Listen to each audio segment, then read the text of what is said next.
est appelé à aimer, à encourager, à se réjouir, mais aussi, eh bien, quelquefois à corriger parce que tout ne va pas forcément parfaitement. Il y a des choses qui ont besoin d'être dites, il y a des choses qui ont besoin d'être améliorées, mais on va voir aujourd'hui comment le faire, comment être cette personne qui va pouvoir corriger, mais de la bonne façon, sans faire fuir les gens, sans perdre tous ses amis, sans perdre toute sa famille. C'est possible de corriger de la bonne façon. Et on aime, en tout cas toi Nadine, tu aimes encourager. Est-ce que tu aimes corriger aussi? J'aime moins corriger, mais il faut le faire. Toi Aurélie? J'aime moins corriger, mais il faut. Pourtant, tu aurais dit que tu avais hâte à cette émission. Parce que lorsqu'on parlait de l'encouragement, tu parlais beaucoup de la correction. Donc, c'est le moment. J'ai eu le temps, j'ai eu l'occasion, d'ailleurs, Aurélie, de rencontrer ta maman. Et ta maman nous a parlé de la correction, du bienfait de la correction, parce qu'elle était elle-même institutrice. Et elle disait que la correction, elle commençait l'année en étant très stricte et très ferme avec ses élèves. Et qu'après, ses élèves la respectaient et que ça se passait très bien avec sa classe. Et qu'en fait, elle passait toute une année où tout allait bien avec ses élèves parce qu'elle avait instauré tout de suite la correction dans sa relation avec eux. Il savait que du coup, il devait la respecter et s'il la respectait, ça allait bien se passer. Et je crois quelquefois, peut-être pas comme une prof avec ses élèves, mais dans nos relations, c'est important de laisser la place à la correction. On a tout le temps l'impression que dans la relation, c'est juste tout va bien, on se sourit, on s'aime, on s'encourage, on se dit que les bonnes choses. Mais la vérité, c'est que quelquefois, on va être blessé, quelquefois on va être déçu, quelquefois il va y avoir des frustrations, des choses qui nous ont peut-être un petit peu dérangés. Et si jamais on peut, si on n'a pas la place dans une relation pour se dire ce genre de choses, pour dire à la personne, écoute, là, moi, je trouve que la manière dont tu as agi, c'était pas correct, j'ai pas aimé, en fait, on risque d'avoir des relations soit superficielles, soit avec plein de non-dits où il y aura énormément de frustration. Effectivement, et c'est comme ça qu'on arrive à un point où ça explose quelquefois, mais on ne sait pas pourquoi. C'est une petite chose qui est arrivée, mais l'accumulation des non-dits, parce qu'on n'a pas laissé cette place à la correction, mais ça finit par exploser. Et je pense que quand on parle de correction, tu parlais un peu du cas de ma maman tout à l'heure, c'est en fonction si tu t'agresses à des enfants ou si tu t'agresses à des adultes, c'est quand même des choses différentes, parce que pour les enfants, il y a un processus de répétition, il y a un processus aussi éducatif, quelque part, qui est plus tangible que lorsqu'on parle à un adulte. Pardon. Donc, je crois que ça dépend vraiment de à qui on s'agresse. Maintenant, c'est sûr que corriger, ça veut dire qu'on a peut-être remarqué quelque chose qui nécessite qu'on puisse en parler, discuter. Mais quelquefois, l'erreur qu'on fait, c'est de le faire à chaud. C'est qu'il y a une situation qui arrive et tout de suite, je dois parler de cette situation-là, je dois le dire. Mais ce n'est pas toujours la bonne façon de faire. La Bible nous encourage à vraiment avoir de la douceur, d'avoir des paroles remplies de grâce. Et quand tu veux manifester cette douceur et ce type de paroles-là, tu vas réaliser que parfois, ça prend d'attendre un tout petit peu. Parfois, ça prend de ne pas laisser que la situation soit à chaud, mais vraiment d'attendre, qu'il y ait du calme, que ça devienne serein et pour pouvoir agresser certaines choses. Moi, je pense à des personnes qui parfois sont dans des familles, ça peut être un homme avec sa femme et tout. C'est tac, tac, tac. Parfois, au départ, c'est parce qu'on a voulu juste corriger une situation, mais on s'y est pas pris au bon moment. On n'a pas attendu peut-être que la personne redescende dans ses émotions. On n'a pas attendu que la personne soit plus sereine, soit plus en confiance par rapport à la situation. Et on s'est permis de corriger directement. Donc, corriger les autres, ça prend d'être sensible à la situation, au moment. Est-ce que c'est vraiment le temps de le faire, même quand c'est des petits-enfants, hein? Est-ce que c'est vraiment le temps de le faire maintenant? Est-ce que ça peut attendre? Et si ça doit attendre, mais ce sera peut-être un moment plus propice pour pouvoir adresser certaines actions quand c'est plus à chaud.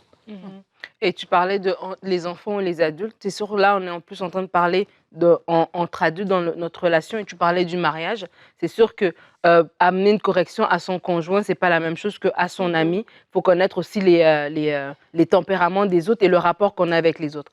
Je dis ça pourquoi? Parce que dans une relation maritale, quand même, notre mari, il a besoin de se sentir respecté. Donc, il y a une façon quand même d'apporter un point qu'on veut que ça change, mais le faire avec respect pour, comme Aurélie l'a dit, le faire de la bonne manière pour que ça porte du fruit. Mais dans nos relations, mettons, on va sortir de la relation maritale, mais dans nos relations amicales, pour qu'une relation puisse, une relation normalement va nous accompagner toute notre vie, habituellement. Si on a des amis, on a des amis dans la trentaine, dans la quarantaine, à moins qu'on change de pays, même si on change de pays, on a des amitiés comme ça qui vont nous accompagner. On va peut-être se voir moins souvent, mais c'est des gens quand même que régulièrement, on va pouvoir voilà, échanger ou bien se recevoir pour des anniversaires ou quoi que ce soit. Et donc, ça veut dire que si la relation m'accompagne tout au long de ma vie, ça veut dire que la relation va traverser différentes saisons. Et quand il y a une saison de friction, ça ne veut pas dire que c'est une saison pour abandonner la relation. Mais la friction va tester votre relation, va tester si votre relation elle est solide ou pas, de la manière dont vous allez réagir à travers ce temps de friction.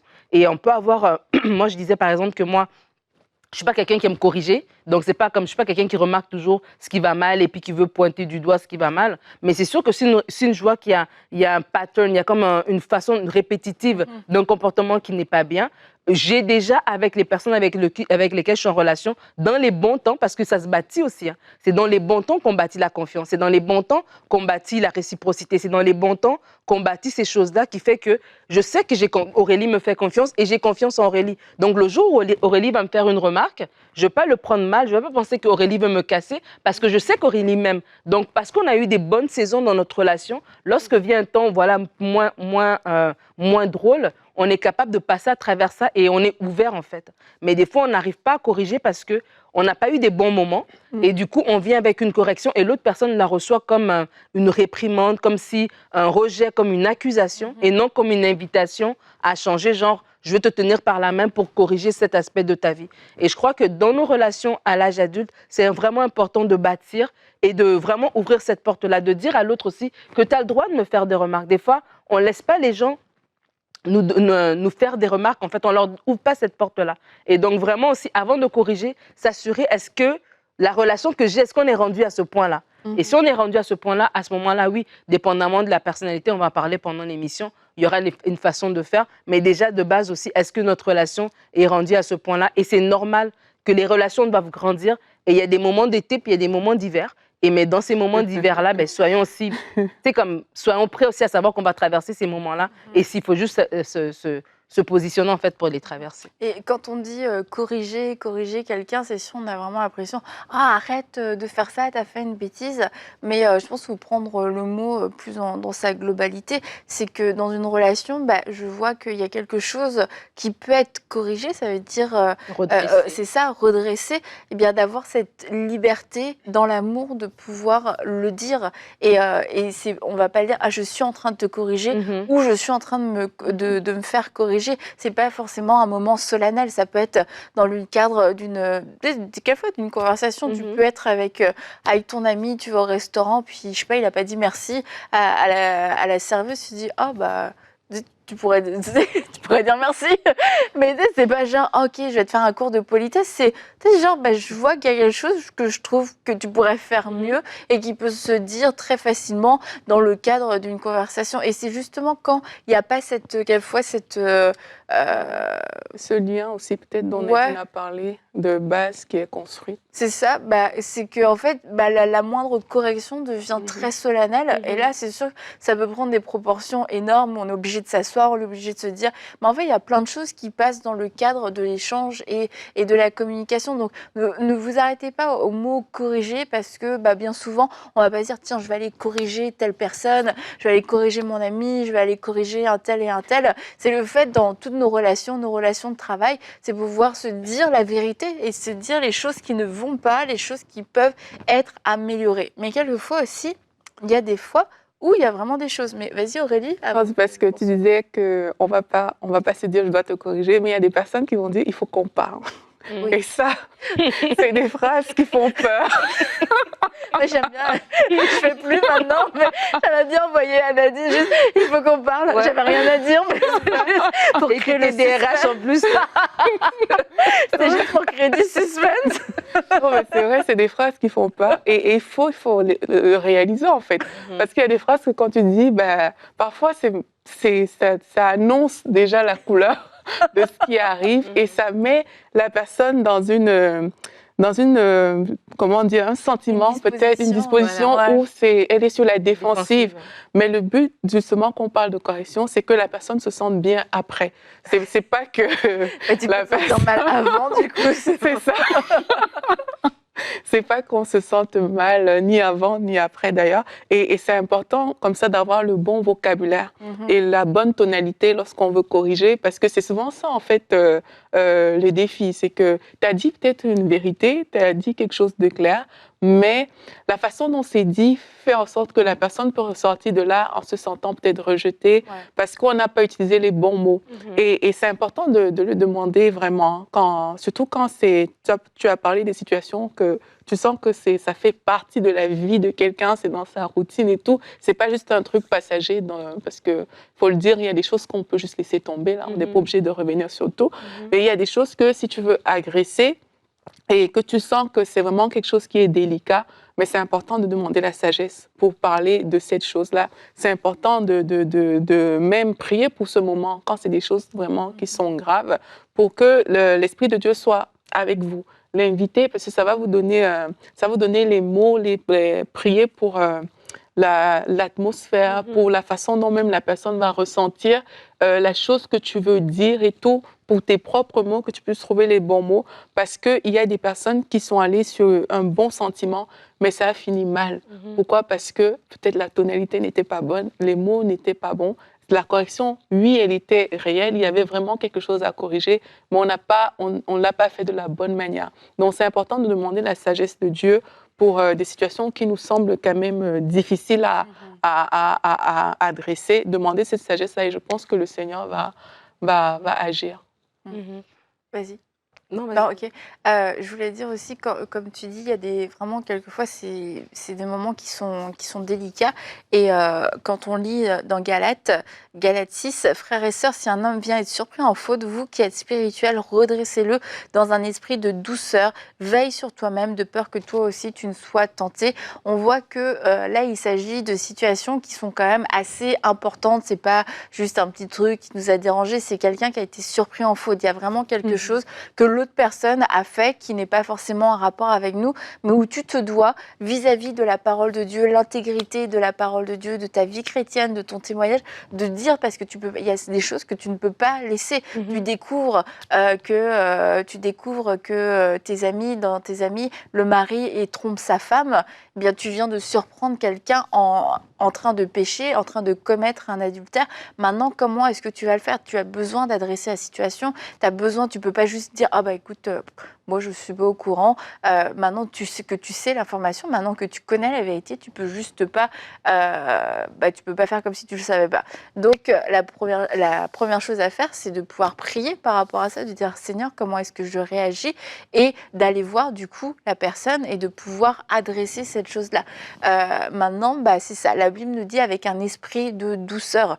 Et pourtant, il nous dit si quelqu'un est pris en faute, ça ne nous dit pas quelle faute. Donc, on s'imagine toute forme de faute, la plupart en tout cas, et c'est avec un esprit de douceur. Et ça, c'est quelque chose qu'on doit retenir. Si je dois corriger, si je dois dire des choses difficiles, je dois toujours le faire avec un esprit de douceur. Et c'est pour ça qu'avant de parler, avant de vouloir traiter un problème, avant de vouloir régler une situation, il faut que moi je règle la situation à l'intérieur, parce que sinon je vais avoir du mal à aller avec un esprit de douceur.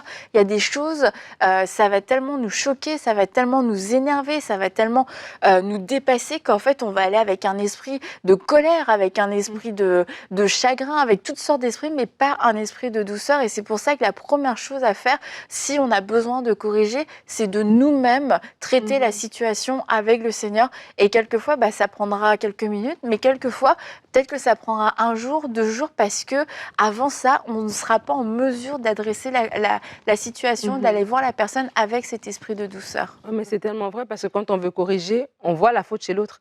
Et donc, on est précis d'aller la corriger, justement, de faire cette correction-là, mais de comprendre que ça part aussi de nous, de la disposition de cœur qu'on va avoir.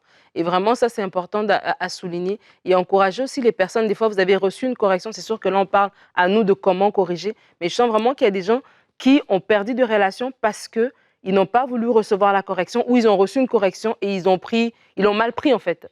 Et ils sont conscients que c'était vrai, mais juste l'emballage n'était pas bien. Et puis, à cause de ça, ben, ils ont mal pris et puis ils ont perdu la relation. Donc, je crois que vraiment, c'est important de comprendre qu'une friction, un conflit, un désaccord n'est pas synonyme de rupture. C'est juste question de comment est-ce qu'on arrange et comment on continue. Des fois, justement parce que la relation est tellement importante, on doit adresser ces choses-là. Je ne sais pas c'est quoi le mot en français, mais on doit confronter ces choses-là. Voilà, on doit en parler. Parce que si c'est juste une relation superficielle, je te vois 1 fois par mois, bon, ok, c'est pas grave. Mais si tu es quelqu'un qui est dans ma vie, je passe du temps avec toi, mais il y a des choses qu'on ne peut pas juste laisser passer. On ne peut pas juste entasser, parce que ça ne fait pas un fondement qui est solide, ça ne fait pas une eau qui est claire, en fait. Et ça ne fait pas des relations qui nous aident à aller plus loin, avec laquelle on va grandir, qu'on va avancer dans la vie. Et donc, vraiment, ne pas prendre la correction vraiment comme quelque chose de mauvais. Tu sais, moi, je reviens toujours à cet exemple de Nathan et de David. Vraiment, c'est un exemple clé d'une correction de quelque chose de difficile, de dur. Il y avait non seulement adultère, il y avait meurtre. Ouais. C'était chaud, là, l'histoire. Mais la correction est venue avec amour, avec sagesse, et donc elle a porté du fruit, en fait. Et donc, comment puis-je corriger les autres si je me rends compte que je corrige beaucoup, mais qu'il n'y a pas de fruit? Et des fois même, je perds des relations et je dis, ah, mais elle n'aime pas entendre la vérité, c'est pour ça qu'elle m'a quittée, et lui, et ceci, et cela. Mais c'est de dire, est-ce que je corrige de la bonne manière, en fait? Et si je corrige de la bonne manière, ben, ça va porter du fruit. Et l'autre personne qui va être reprise sur quelque chose peut-être qu'elle vivait, qu'elle ne savait pas comment faire, comment s'en débarrasser, lorsqu'elle va voir que je l'ai remarqué et que je l'ai corrigé de la bonne manière, ça va l'aider, en fait. Et elle va se sentir même apte la prochaine fois à même venir me parler des défis qu'elle vit, parce qu'elle sait que quand je viens pour adresser certaines choses, je ne viens pas avec un esprit pour la casser. On ne corrige jamais pour casser. On est toujours en mode bâtir, en fait. Et donc, parce qu'elle sait qu'elle ne m'a pas corrigé pour me casser, elle m'a corrigé pour bâtir, ben, les gens aussi vont venir vers nous spontanément, quoi. Mais c'est ça, quand on amène la correction, il faut être aussi prêt à être un artisan de construction. On ne peut pas juste, comme tu dis, juste casser. Ah, je te corrige. Mais après, bah, ok, super, on a tout démoli, on a tout détruit. Qu'est-ce que je fais? Comment je fais? Ça, c'est pas mon ministère. Et au passage, personne n'a un ministère de correction. La correction, bah, on est tous appelés à la recevoir et puis aussi à en donner. Mais n'en faisons pas un ministère, n'en faisons pas un mandat. Parce que certaines personnes pensent avoir ce mandat-là et partout où elles passent, dans toutes leurs relations, c'est comme elles doivent tout le temps corriger. Elles vont dans des églises qu'elles connaissent personne.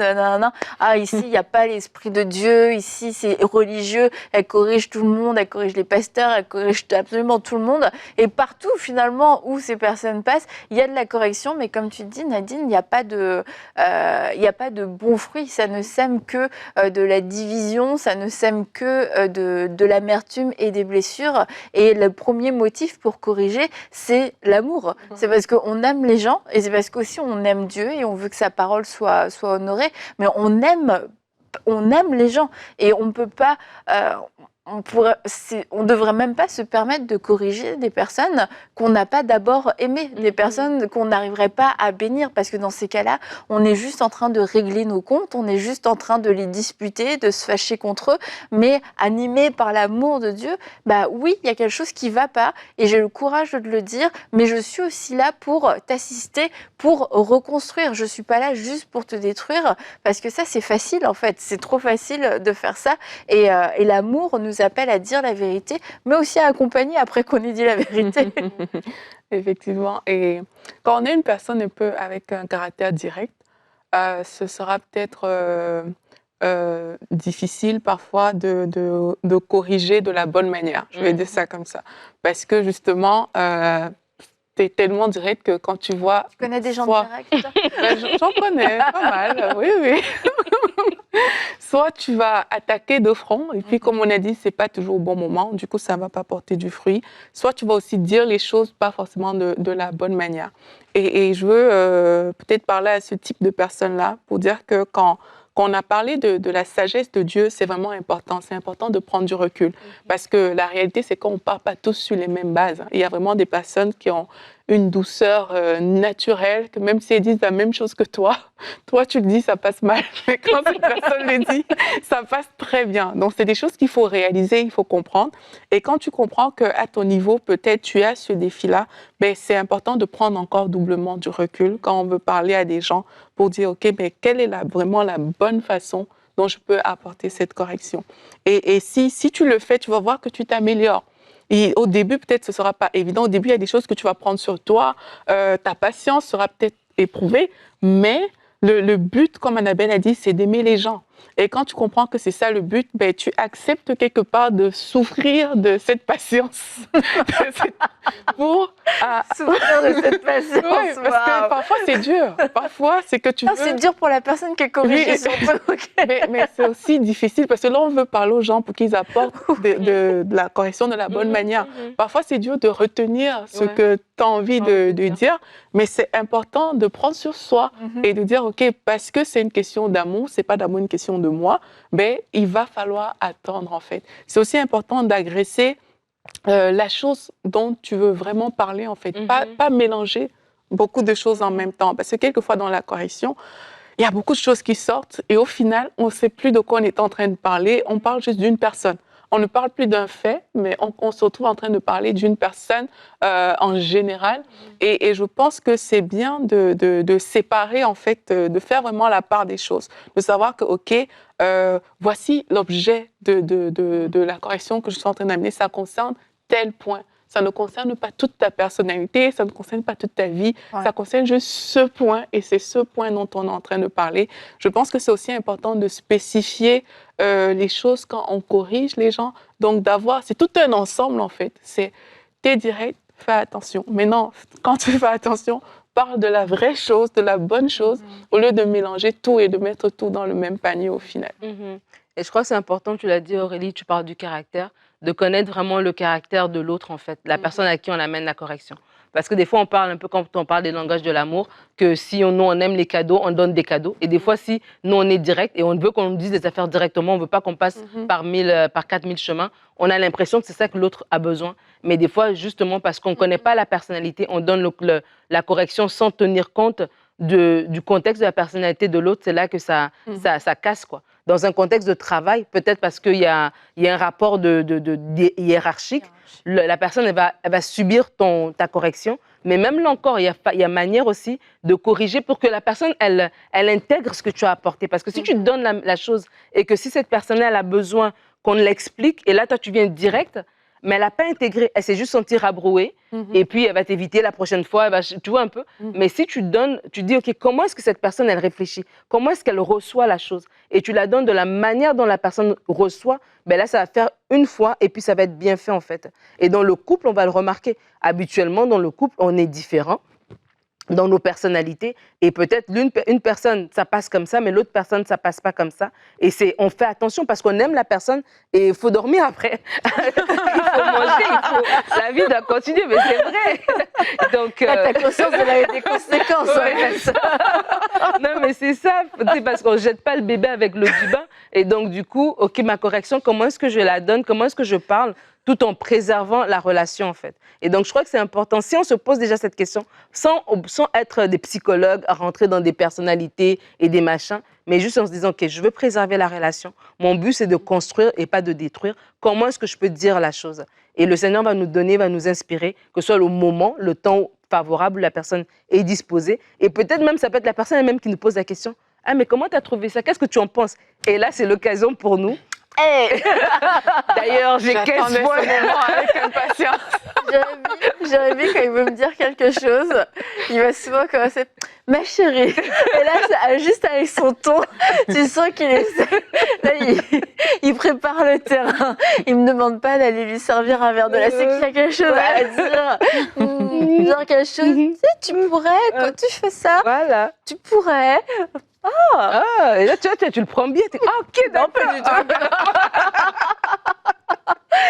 Mais c'est vrai, mais j'apprécie, que même si je comprends tout ce qu'il veut me dire, le message, mais moi j'apprécie qu'ils L'effort. mettent un minimum de forme. Après, je veux pas qu'ils passent par, ça met 10 ans à sortir, mais juste, ils commencent, en plus, je connais le signal, je reconnais le ton de la voix, je sais, ok.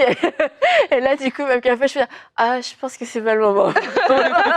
Même avec un ma chérie, ça va pas passer. Mais c'est bon de se connaître et puis d'apprendre, notamment dans le couple, mais aussi avec nos enfants, à reconnaître le bon moment pour pouvoir parler. Et puis s'il y a une des personnes, et non pas parce qu'elle veut jamais parler et puis qu'elle est tout le temps en mode de fuite, mais qui dit non, franchement, là, je sais que c'est pas le bon moment, bah de se dire, ok, ça va pas porter un bon fruit parce que la personne n'est pas disposée. Donc au final, tu vas te battre avec le problème, avec la personne, avec son humeur, avec ses états d'âme. Et c'est quelque chose une discussion qui peut prendre 5 minutes, va prendre des proportions énormes.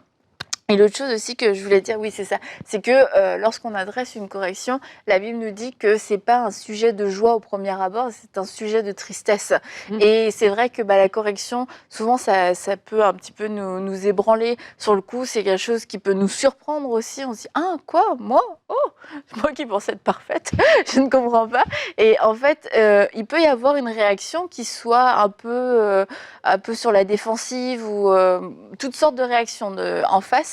Et c'est de laisser la personne avoir cette réaction. C'est pas une réaction finale. Il faut pas du coup vous braquer et qu'en plus de ce que vous aviez à dire, vous êtes là, ah non, mais en plus je trouve que tu réagis mal, etc. La Bible nous le dit que c'est pas un sujet de joie au premier abord, mais bien souvent on remarque que quand on l'a bien fait, après les personnes reviennent et puis vont dire, tu sais, j'ai repensé à ce que tu as dit, puis c'est vrai, tu as raison. En tout cas, merci de me l'avoir dit. Mais quelquefois, c'est pas toujours facile d'avoir cette bonne première réaction. Donc, faut pas vous braquer vous-même parce que vous allez vous créer un deuxième problème et c'est vous qu'on va devoir venir corriger après. Ouais, c'est vrai. Et puis, il ne faut pas paraître offensé outre mesure. Là. C'est sûr, il y a des fautes qui ont été commises. Mais si dans ton expression, tu es comme hyper choqué avant de venir donner une correction, c'est sûr que ça ne va pas passer en fait. Donc, c'est important, comme on a dit, de prendre des choses sur soi, parfois d'attendre le bon moment et de féliciter aussi. Quelquefois, quand on a corrigé des personnes, bravo, tu as bien pris la correction. Bravo, félicitations. Mais c'est comme ça qu'une correction fonctionne, c'est quand la personne s'est justement avancé, s'est améliorée, voilà. Mais c'est de pouvoir féliciter cette personne sur cette chose-là dont vous étiez parlé, que la personne a corrigé. Moi, je pense qu'un processus de correction complet, ça va jusqu'à cette félicitation-là, si la personne a bien fait les choses au final, où on voit un début de transformation, on va dire ça comme ça. Parce que oui, il y a des choses qui reviennent, on vit avec des gens, il y a des personnes que tu n'auras pas le temps de le voir parce que vous ne vous côtoyez pas tant que ça au final. Mais dans le cadre proche, c'est important, justement, quand on a corrigé quelque chose, de revenir dessus si la personne s'est améliorée et de féliciter. C'est ça aussi qui crée la relation dont tu parlais, Nadine, où on se sent aimé et ça donne l'opportunité pour le futur, s'il y a des choses à corriger encore, d'être plus confiant pour le faire. La Bible dit que celui qui est debout prenne garde de tomber. Donc, si on corrige aussi en se disant que nous aussi, on pourrait faire des fautes. Donc, corriger avec humilité aussi. Comment puis-je corriger les autres aussi avec un cœur humble. Et le but de l'émission, au cas où vous ne l'auriez pas compris, je veux quand même vraiment le préciser, c'est pas de dire on est faut corriger, on est toujours appelé à corriger, mais là, on voulait parler de la bonne façon de le faire lorsqu'on est amené à le faire. Mais ça ne veut pas dire, on ne vous encourage pas à corriger à tout va et puis à en faire une occupation quotidienne. La Bible nous dit encouragez-vous les uns les autres chaque jour, mais elle ne ne dis pas corrigez-vous les uns les autres chaque jour. Mais quand il y a besoin de le faire, eh bien, c'est bon de pouvoir bien le faire, de le faire avec cet esprit de douceur, avec cet esprit d'amour, afin de renforcer, d'améliorer les relations et de pouvoir aller de l'avant en étant plus fort et en marchant dans la vérité. Donc, on va se retrouver demain et puis là, ça va être réjouissant. On va apprendre à se réjouir avec les autres. Alors, à demain dans Parole de Femme.